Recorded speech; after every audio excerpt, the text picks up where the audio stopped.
Баршаңызға ассаляму алейкум. Бүгін сіздерге тауықтың төс етінен дайындалатын, яғни соевый соус қосылып дайындалатын тағамды ұсынатын боламын. Суретті өздеріңізге скриншот жасап, яғни сақтап алуларыңызға болады. Және де менің Instagram парақшама тіркелуді ұмытпаңыздар. Қажетті заттарымыз: күріш, сарымсақ, тауықтың төс еті, бұрыш, чесночный бұршақ және де пекинская капуста қажет. Ең алдымен сарымсағымызды осылай екі бөлікке бөліп, осылай дәу көлемде, яғни төрт бұрыштап турап аламыз. Әр бөліктерімізді осылай ажыратып алуымыз қажет.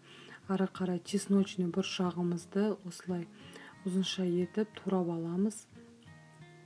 Одан кейін тауықтың төс етін осылай ұзынша етіп, жіңішкелеп, жақсылап турап алуымыз қажет. Қызып тұрған табамызға сұйық майымызды құйып, сарымсағымызды салып, араластырып аламыз. Сарымсағымыз кішкене қуырылғаннан кейін соевый соусымызды құйып, тауықтың төс етін салып, тағы да жақсылап араластырып аламыз. Қатты қызып тұрған табада, яғни отымызды қатты шығарып, жақсылап қуырып алуымыз қажет. Келесі күрішімізге сұйық майымызды, жаңағы суымызды құйып, тұзымызды салып, жақсылап араластырып аламыз. Одан кейін бетін жауып, қайнағанша күтеміз.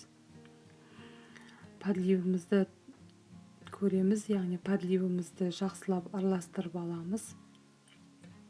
Түбі жабысып қалмау үшін ары қарай чесночный бұршағымызды салып, тағы да жақсылап араластырып алуымыз қажет.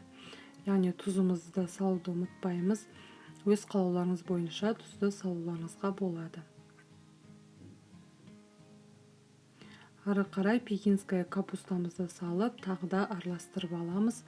Яғни капустамыз өте тез піседі, сондықтан көп жаңағыдай қайнатып, бетін жауып қою қажет емес.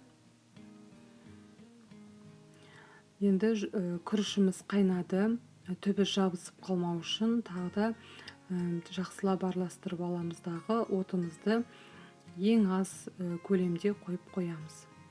Ең соңында подливімізге бұрышымызды салып, тағы да жақсылап араластырып алып, бетін жауып піскенше күтеміз.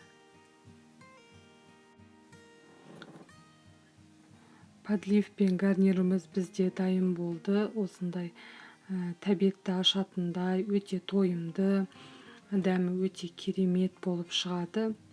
Отбасыларыңызға жасап көріңіздер. Барлықтарыңызға ас болсын.